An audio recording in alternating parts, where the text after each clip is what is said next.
La terrine de la famille Hertel de Rouville est sans aucun doute l'une des pièces d'orfèvrerie canadienne les plus fascinantes à plusieurs égards. Laurent Miot reçoit la commande d'exécuter cette terrine alors qu'il a 29 ans. Il y a quelques années, donc, il est rentré de Paris. C'est un jeune artiste vraiment dans la force de l'âge, dans la force de ses moyens.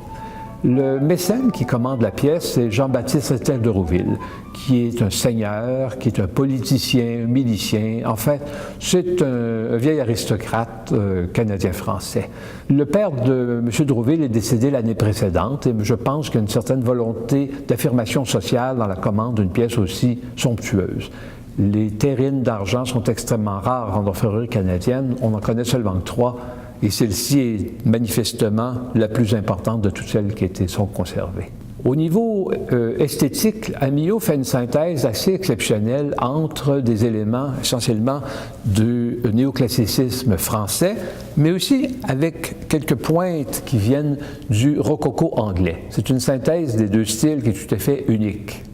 Une autre singularité de la pièce, c'est qu'on voit que sous le fond, l'orfèvre a gravé le poids d'argent de la pièce, ce qui est fréquent sur des pièces européennes, mais tout à fait exceptionnel dans le contexte canadien.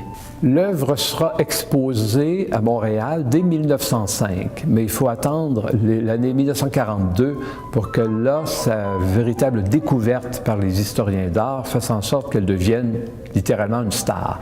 Elle a été reproduite, exposée, commentée de multiples reprises, ce qui fait bien que c'est probablement la pièce d'orfèvrerie canadienne la plus connue au Canada comme à l'étranger.